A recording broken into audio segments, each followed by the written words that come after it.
Quem passa pela praça do Departamento Autônomo de Água e Esgoto, o DAE, localizada na conhecida fonte luminosa de Araraquara, já deve ter visto por ali exposto um veículo antigo, charmoso, nas cores azul e branco, com duas varas na parte superior e que muito se parece com um ônibus convencional.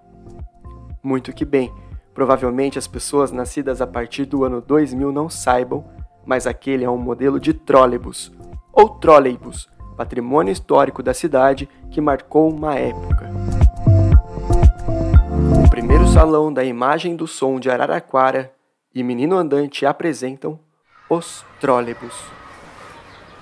Na Praça da Fonte Luminosa, além de parque para crianças, chafariz de águas coloridas, churros tradicional, carreta, choro das águas com música e contações de história, feira de artesanato e feira de orgânicos, tem também um museu histórico a céu aberto, o Museu do Trólebus, da Companhia Trólebus Araraquara, a CTA. Pois Araraquara foi por muitos anos referência em transporte coletivo não poluente. Afinal, por ser movido a energia elétrica, não há poluição do ar devido à combustão de diesel como os ônibus atuais. Além disso, quase não faz barulho, é seguro e ágil. Foi no ano de 1949 que os trólebus começaram a circular no Brasil, enquanto em Araraquara ainda não havia um sistema de transporte público estruturado. Em 1949, quando começaram as transmissões da primeira emissora de televisão do Brasil, a TV Tupi, quando nasceu o ator Antônio Fagundes, que iria atuar nas novelas Mulheres de Areia e O Machão, dessa mesma emissora. Quando também foi eleito o presidente Getúlio Vargas por eleições diretas.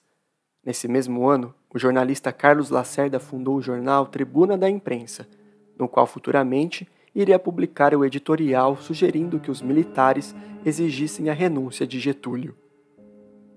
Quando surgiu a editora Abril no Brasil, com publicação dos gibis do Pato Donald, e também nasceu o futuro 32º presidente do Brasil, Fernando Collor de Mello, que iria contribuir para o fim de nosso objeto desse podcast. Tudo em 1949. Bem, uma década depois, então em 1959, o prefeito de Araraquara, Sr. Rômulo Lupo, implementou o sistema de trólebus, fazendo as linhas passarem por toda a cidade, chegando até a zona rural. Lupo já conhecia o veículo de uma viagem à Itália, onde conheceu esse sistema de transporte em Vicenza e Piacenza. Inclusive, ali no balão, ou rotatória, em frente à Praça da Fonte, há uma estátua do prefeito que trouxe o trólebus para cá. Quando você passar em frente, pode espiar e já vai saber. É também um ótimo lugar para sentar e tomar uma garapa, ler um pouco, fazer fotos ou até mesmo ver o movimento. Em Araraquara, o auge da rede de trólebus foi nas décadas de 70 e 80. Muitas pessoas usufruíram do sistema, como trabalhadores, estudantes, passeantes. Muitas histórias e encontros aconteceram nesses veículos que por vezes paravam de repente, pois uma vara havia escapado. E então, o motorista precisava descer e encaixar novamente no fio de condução elétrica para o veículo voltar a funcionar. Eu, criança, na década de 90, vi o trólebus como um grande inseto com suas antenas andando pelas ruas da cidade. Eu via por fora o inseto e não sabia que dentro iam casais de namorados com destino à sorveteria, tomar sorvete de casquinha na cidade. Cidade era a forma como minhas pessoas próximas se referiam ao centro. Não sabia que muitas daquelas pessoas que iam em pé estavam voltando cansadas depois de trabalharem tanto durante o dia. E não entendia ainda que a economia era o que fazia o país e o mundo se movimentar.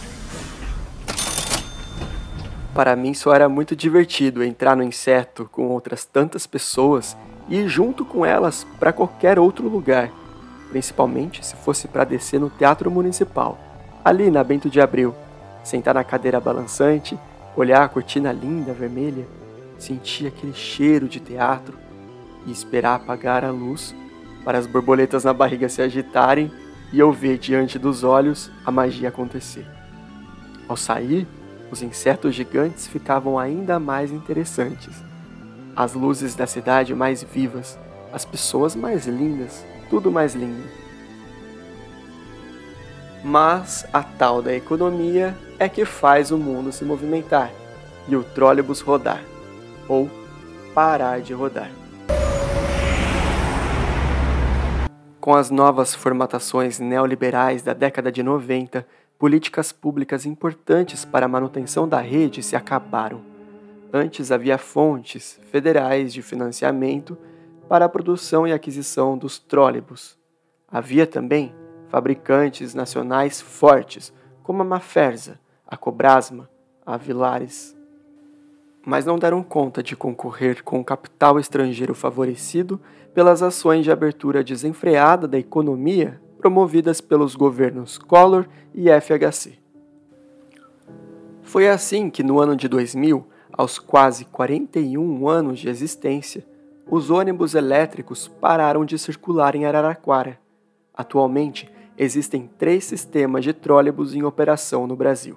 Hoje, setembro de 2021, se ainda o fosse, enfrentaríamos outro problema com o sistema de ônibus elétrico, o da crise hídrica. Mas isso é discussão para outra feita. No Brasil, o transporte coletivo é chamado de ônibus, termo originado da palavra em latim omnibus, que significa para todos. O primeiro transporte para todos que surgiu no país foi em 1817, no Rio de Janeiro. Bem, não há uma data exata para a invenção do transporte coletivo, mas há evidências e registros que foi em 1662 que começou um serviço público em Paris, com transporte de 8 pessoas em charretes puxadas por cavalos. Depois, no início do século XIX, mais ou menos em 1826, uma casa de banho inaugurou um serviço de transporte para levar os clientes ao seu estabelecimento, que era afastado da cidade. Nisso, o ponto de partida ficava em frente à loja de chapéus Omnes Omnibus. Mas o primeiro movido a motor e gasolina foi criado em 1895 pela Mercedes-Benz. O ônibus de Benz alcançava 15 km por hora e transportava até 8 passageiros. Desde então, o veículo foi se popularizando, aumentando de tamanho e na capacidade de pessoas transportadas, surgindo até a tração elétrica. E assim, seguimos até hoje com a evolução desse transporte que tem sido cada vez mais confortáveis, seguros e tecnológicos. Se você quiser saber mais sobre o sistema de trólebus de Araraquara, sua história e desativação, há publicado um artigo intitulado O Sistema Trólebus de Araraquara, São Paulo, Memória e História do Transporte Coletivo no período de 1959 a 1999, de Janaína Florinda Ferri Cintrão, Eduardo Ruiz Morales Alves, Adriana da Luz Amanda Bagaiolo Sofner e Conrado Ferri Cintrão. É uma boa leitura sobre esse patrimônio histórico de nossa cidade. Hoje, o trólebus faz parte de nossa história e memória como exemplo de transporte não poluente e que talvez possa inspirar novas invenções e modos de nos movimentar pela cidade, causando danos mínimos ao meio ambiente, sendo mais viáveis economicamente, quem sabe, levando as pessoas, possibilitando encontros, boas prosas e vivência coletiva através do transporte.